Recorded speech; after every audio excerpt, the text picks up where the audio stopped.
What's bugging bond markets? Hi, everyone. Welcome to the Real Vision Daily Briefing. With me today is Jared Dillian, editor of the Daily Dirtnap newsletter and author of Street Freak and his latest, Those Bastards. Hey, Jared. Hey, how you doing? I'm doing well. I know you got another one cooking too. So, Yep, yep. author of many is what I'll have to say next time. Wow, we got a lot to talk about. I mean, it was an ugly session for U.S. stocks, but I better check. Wait, I always put something in, and then sometimes when I look, it's actually doing a lot better. But I think it looks like it's going to be a pretty nasty close. But it looks like really that it's bonds that seem to be leading the action. Although you can tell me what you're thinking, but we had losses certainly 1% across the board. But if you look at the bond market, yield on the 10-year treasury at a 15-year high, price of TLT, the ETF at a decade low. What's your sense of what's happening here? You know, this is tough for me. I don't know if you ever saw the movie Training Day, where was it Ethan Hawke Denzel uh, Washington. sits down at the table and they asked him if he's ever had his ship pushed in. Right, like that's what it's like for me right now. It's been pretty miserable. Um, Why so is that though? Give us the context. Why is it miserable? Because you've been thinking something else was going to happen. so I started getting bullish on bonds like 50 basis points ago, like around 4%. Well, 10-year notes anyway. Um, we have some structural issues which are not going to get better anytime soon. Okay, we have deficits which are not going to get better anytime soon. And we have, ostensibly we have China selling and other foreign governments selling, which is adding to the pressure. As a trader, when I watch a chart intraday, I look at the price action, I look how it behaves.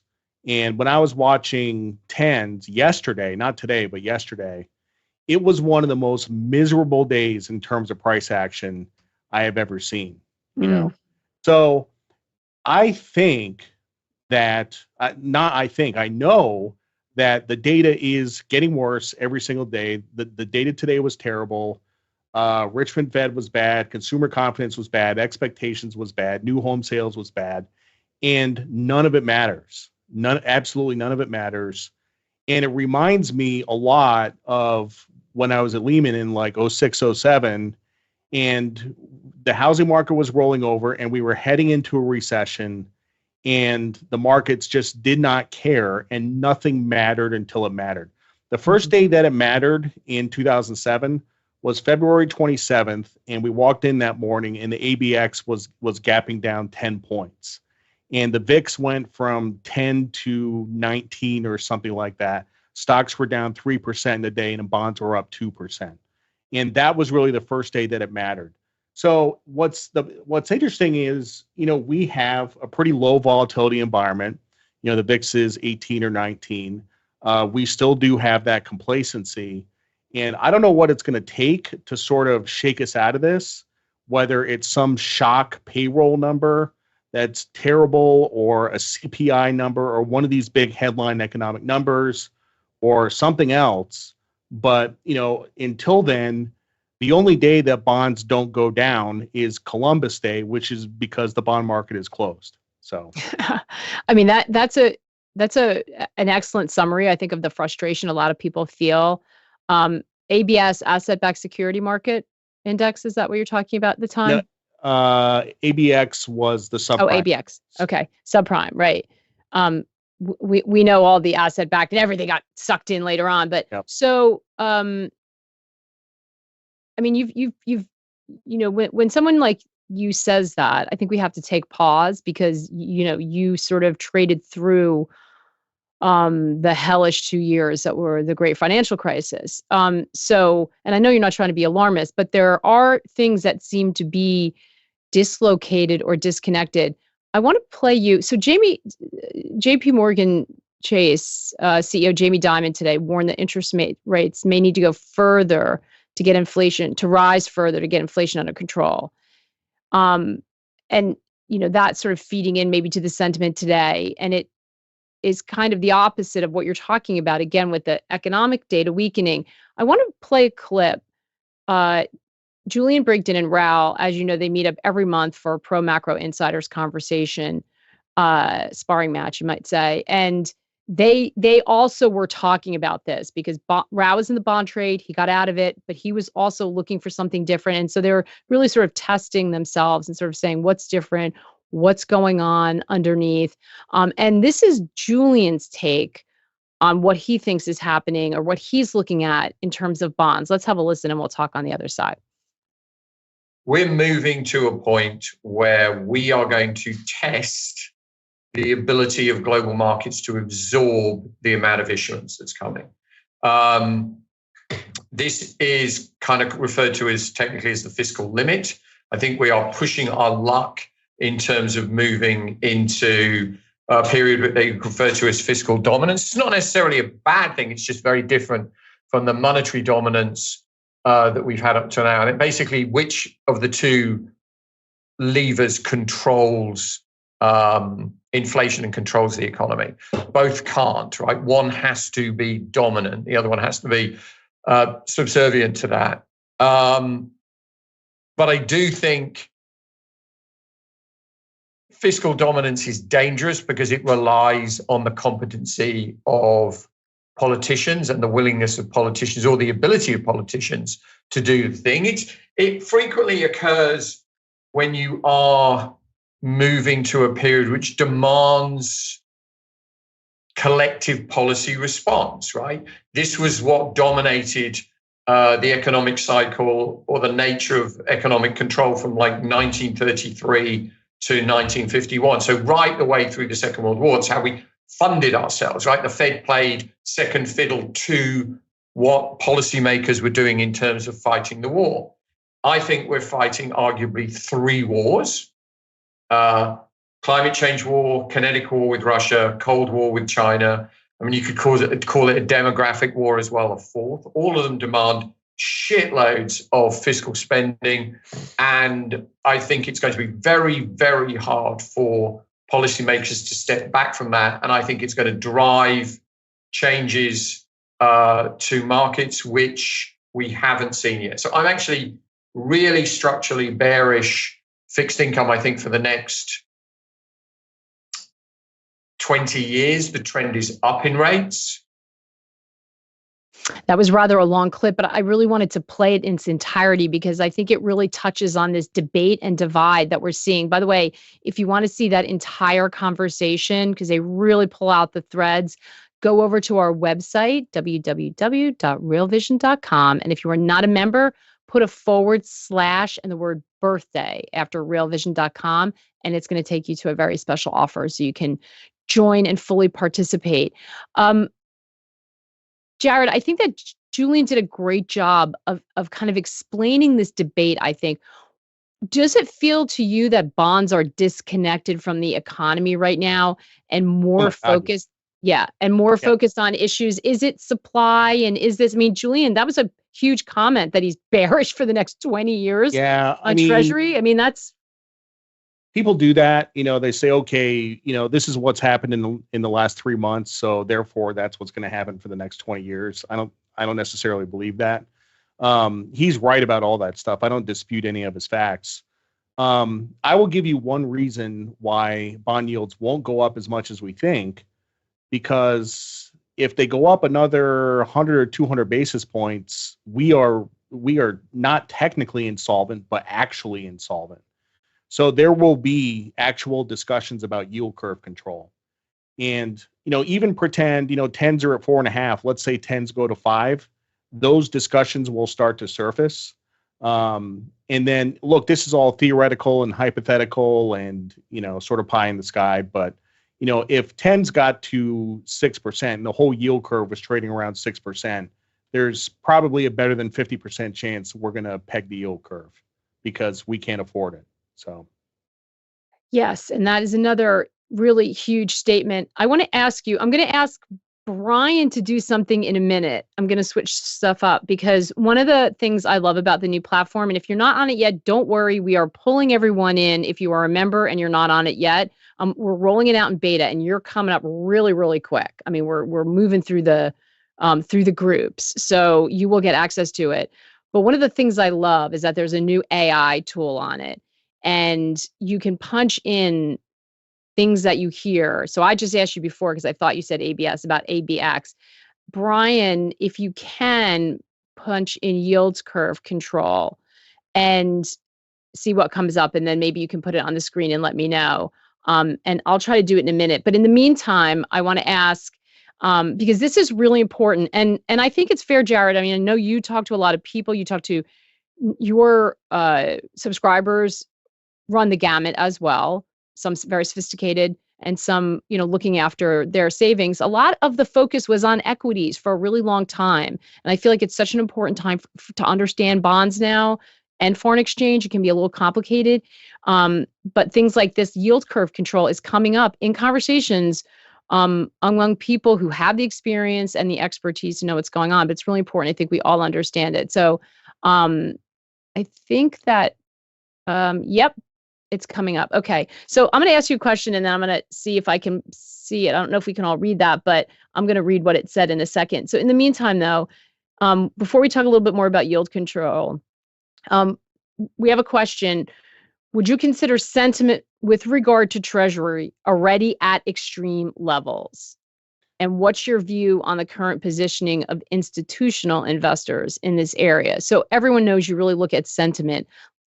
I asked Andreas yesterday if it felt like capitulation. Like, how do you feel like people are positioned? What do you think the sentiment is around this? I don't think we're getting the capitulation, but I think we're in the neighborhood.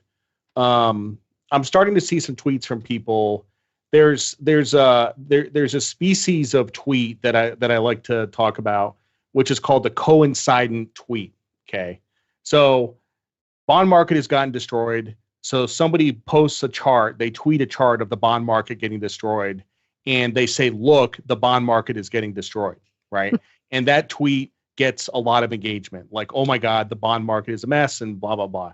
But like when you see a lot of those coincide, and really what a coinciding tweet is, it's kind of like it's a little bit like a victory lap. And when you start seeing that stuff pop up, you're getting close to the end of the trend. But I don't think we're at capitulation yet.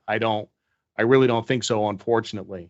As far as how institutions are positioned, Eric Balchunas from Bloomberg, he's the ETF analyst, he posted basically a table recently of inflows into ETFs. And TLT has had the second highest inflow of all ETFs this year. It's had 16 or 18 billion flow into TLT. So you might look at this and say, gosh, you have like a lot of people trying to pick a bottom in bonds, and undoubtedly that's going on. But a lot of people forget what happens in ETFs is that ETFs attract assets when people buy them, but they also attract assets when people short them, right? Basically, the mechanics of how that works is if a hedge fund wants to short 500,000 shares of TLT, they have to borrow 500,000 shares of TLT. So a stock loan desk at a bank will create 500,000 shares of TLT and go short the bonds and lend them to the hedge fund, which will then short the TLT. So it actually, you can get just as much assets from people shorting it than people buying it. I highly doubt that 18 billion has flowed into TLT from retail bottom pickers. Yeah. I don't think that's happened. I think a lot of that is short activity from the fast money community.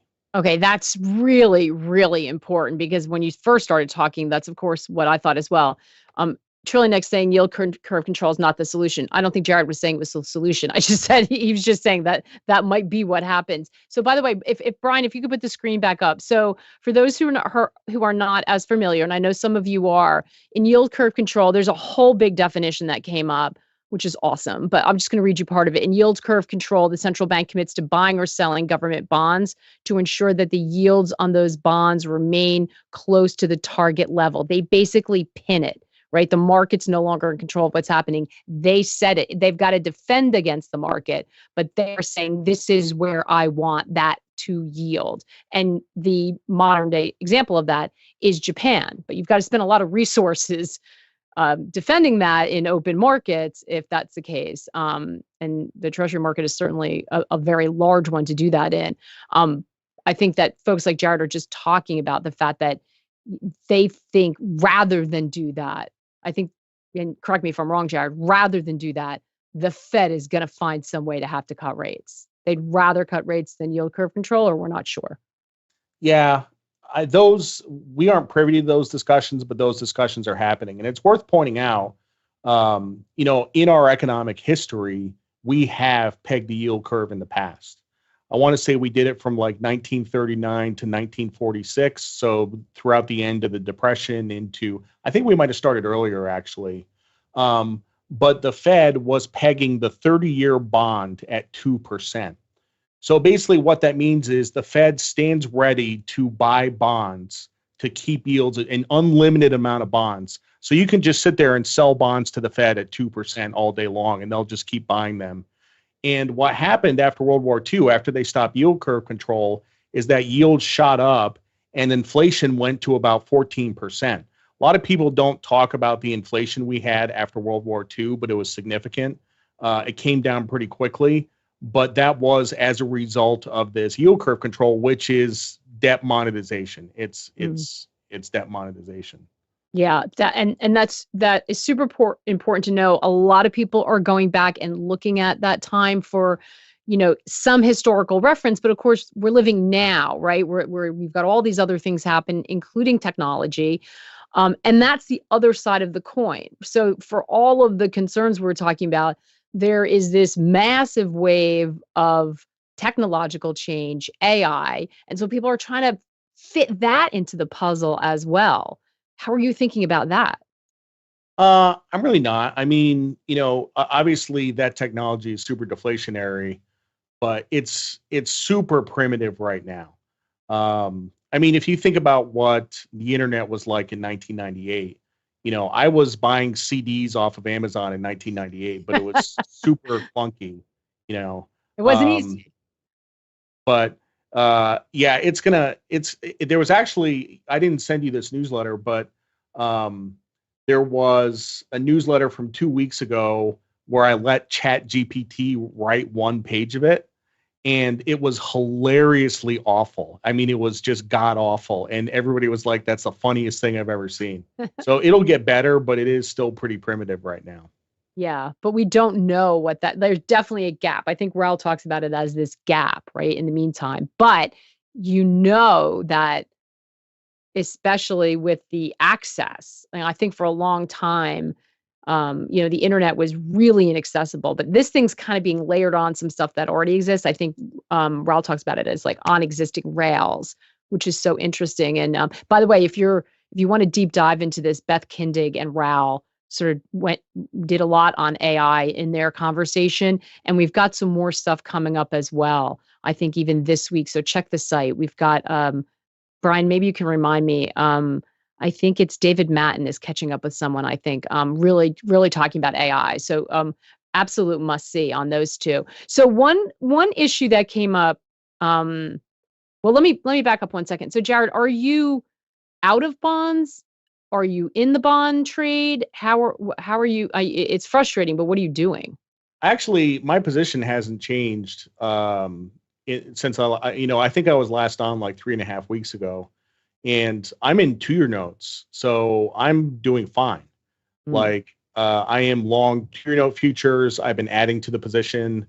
One of the reasons I chose that part of the yield curve is because the Fed has more or less communicated that they're done. They might have one more rate hike, but even if they do, that's priced in. So I'm pretty comfortable with the idea that my losses are limited in the front end of the curve, and they have been. Most of the selling has been in the back end. And what you've had is this vicious bear steepener, which makes no fundamental sense whatsoever. But you have to respect it because it is the pain trade. This is the trade that is hurting everybody. But like I said, it makes no fundamental sense. It shouldn't be happening. And earlier, you talked about the disconnect between the bond market and the stock market. Like with the S&P down 1.5%, bonds should not be down on the day. Like it's just they're moving in. Not making sense. Exactly, so. And this is what's been killing everyone, right? This is what happened before, that they're not offsetting each other. You said something in one of your notes that nobody gets out alive. does that mean that we're going to see, um, does that mean that we are going to see pain in equities as well as bonds? Like, how messy does this get? Uh, so here's how I see this playing out. We're going into a recession. It's happening. I have 98% confidence on that. We will get one or two or more pieces of economic data that confirm that, whether it's a terrible payroll number or something like that. The Fed will change its posture. You'll see the front end of the yield curve come down significantly. You should see 2-year yields come from 5 to 4.5 to 4 as we start pricing in rate cuts. And the one thing I want to point out is after every rate hike cycle, and I think I said this the last time I was on, the longest that the Fed has ever maintained rates at the highest level was 7 months. That's the longest, and that was in 2007. The longest they have ever maintained rates is 7 months, and then they start cutting. So assuming that the last rate hike that we got, which was a couple of months ago, is the last one. I mean, the clock has started, and we should start seeing rate cuts soon. So it's, I continue, I say that my email inbox is like a beige book. I continue to get anecdotes from people about the economy slowing down. Like there's a broad consensus that this is happening. Yeah. So question from no one knows thyself. How do you feel about the idea? So Andreas yesterday, when we were doing the daily briefing, Jared brought up the idea that he thinks maybe energy stocks in a portfolio are the new bonds, that's the way to diversify away from stocks. That the idea of the 60-40 with 40% protecting you from swings in stocks, that's broken down now, and that energy is the diversifier. Maybe. I don't necessarily agree with that. If 2007 is the analog, which maybe it is, maybe it isn't, but if it is, if you remember what happened to oil in 2008 as we went into a recession and went from 140 to 30 in a couple of months, a lot of people, this is true of bonds and it's also true of oil. Supply is very easy to figure out. In bonds, we know what the government is issuing. We know what China is selling. In energy, we know what we're producing, but what we don't know is the demand side. We cannot predict demand. Demand can evaporate almost overnight. So if the economy really does meaningfully slow, the demand side and the oil equation will slow down significantly. And I kind of struggle to see how energy would be a good diversifier in that scenario. So. Yeah. So you don't think stocks would start to move higher in anticipation of those rate cuts? Well, I'm guessing that's where if they get hammered, then that means stocks, tech stocks, other stocks would be looking forward to that. Yeah. On a short-term basis, that happens. But I mean, if you go back to 2000, 2001, the market would rally 3, 4, 5% on every rate cut, but ultimately it would continue to decline. So you do get these bounces on these rate cuts, but the trend would be lower. We answered for Tom and Trillion, we answered the TLT stuff, so we're ahead of you, which is fabulous. Another person asking, what do you think of gold? Does it go all the way down to support around the low 1800s? Oh, man, this is terrible. I looked at the gold chart last week and it looked pretty good. And I looked at it today and it looks terrible. It's, I don't know. I mean, just from a fundamental standpoint, if we go into a recession and the Fed cuts 300 basis points, gold should be trading at 2,500, but gold often does things that nobody expects it to do. So. Yeah, Michael Cow once said that. He's like, I get it, but my problem is I can't see, I don't know if central banks are buying or selling. I don't know, there are all these unknowns that are hard to game out, which kind of puts him out of gold. And I always remember him saying that. I thought it was a very interesting comment. Doug asking, Jared, how much of the DXY at 106 is a function of external demand versus yield appreciation? I think it's mostly yield appreciation, honestly. I do. I saw a chart right before I came on, that the DXY is up 13 weeks in a row. Okay. There were a lot of people looking for a lower dollar too. That's extreme, like not specific to the dollar, but whether it's a stock or a bond or a currency or a commodity, like it's very rare for something to go up 13 weeks in a row. Usually the streak will get to 9 or 10 and then you'll have a correction. 13 weeks is unheard of, So it kind of speaks to something I just don't understand. Maybe Brent Johnson can answer the question, but I think the dollar should be lower for all the reasons that I described, and maybe it will, but it's unstoppable. So yeah, we will. I think we will tackle that one in some coming content we do, because I think that's really important. Long ago, Peter Brandt said, if you can't get the dollar right, he doesn't feel he has as much conviction in his other trades. So it is an important one. It's another one of these things that's been really frustrating and baffling people. So we'll dig into that a little bit further and keep coming around to that. DD asking, are REITs cheap enough yet or no? Are what cheap enough? REITs. Oh, I haven't looked at REITs in a while. I can't answer that question. I don't know. I haven't. I had the SLG trade on a few months ago and I closed it out and haven't looked at it. So, Bo asking, interest rates, energy prices, housing prices. Jared, which one can cause the most harm to the economy? Well, interestingly, those are all kind of related. I would say probably housing prices could cause the most harm. But we still have this dynamic where there's a limited amount of supply.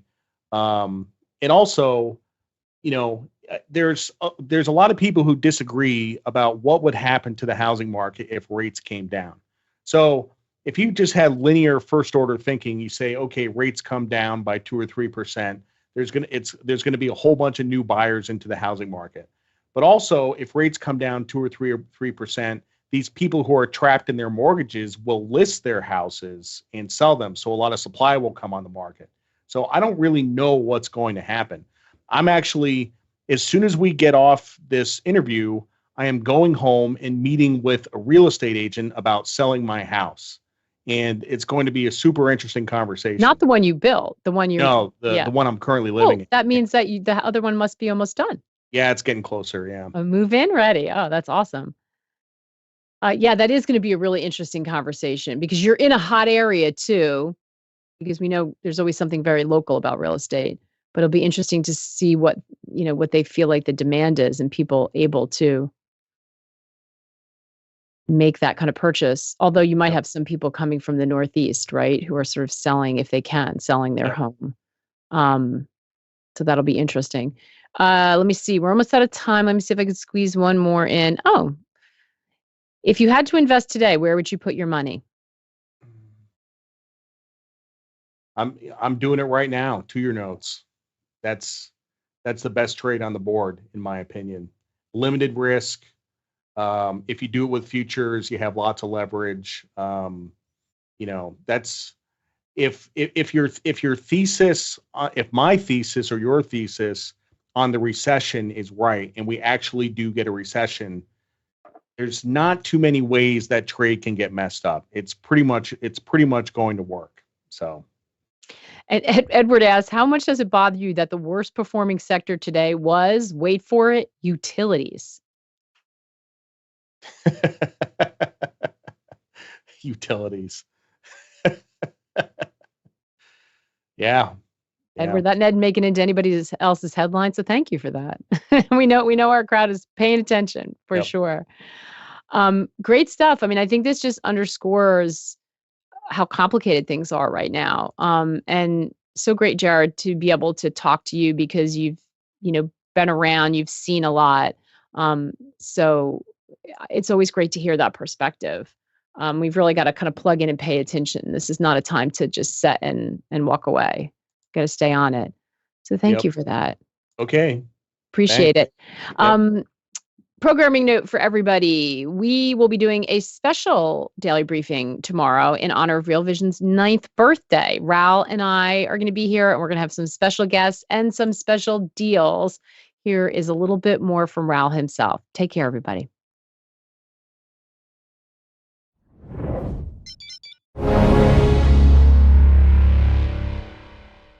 Hey everyone. It's our birthday month, as you know. We started in 2014. The world's moved on a lot since then, but we've still got the same set of problems and they seem to be magnifying. Things get worse, things get more complicated, more confusing. And we've helped so many people in their financial journey, in their journey of their own success. And we get those kind of messages every day. And it's an amazing thing for us. And we're really proud of what we've managed to do and what the community's managed to do for each other.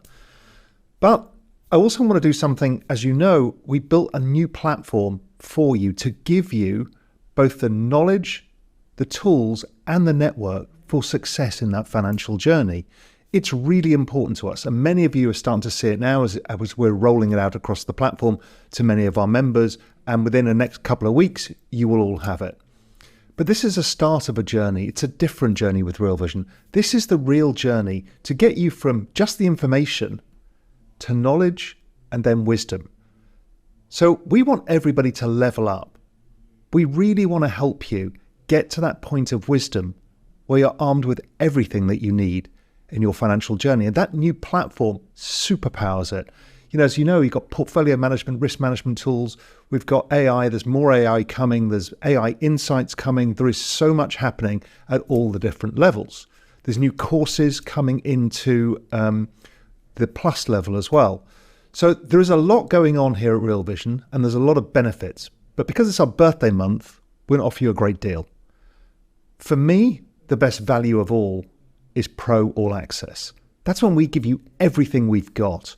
That's really the superpower there. That's Pro Crypto. That's me and Julian Brigden navigating, bickering with each other like old women about what's going on in the macro economy.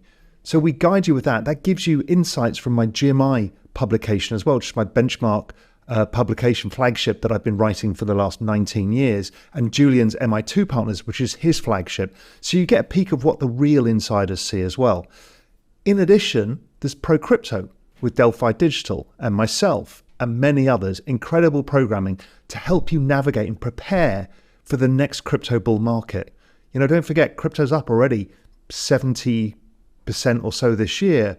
And generally speaking, this time in the cycle is the time to prepare for the bigger gains coming in 2024, 2025. So Pro Crypto, Pro Macro together are Pro All Access. It's an extraordinary service. And that's the kind of the place where you will get everything that you need. You'll get the best part of the portfolio management tools, the most use of the AI. And that's a community that is truly special. So we're going to give you a $2014 discount on that. So I really want you to try that. But if that's too far out of your price range, I understand. But we've also got deals on pretty much everything. It's 9 years, so we've got 9% off Pro Macro, Pro Crypto, plus everything that you need. So just as we're launching the new platform, lock yourself in, get yourself the right deal, and take that journey and level up from information to knowledge to wisdom. And the real wisdom, that's Pro All Access. Anyway, I hope you enjoy it. I hope you love the new platform. Good luck out there.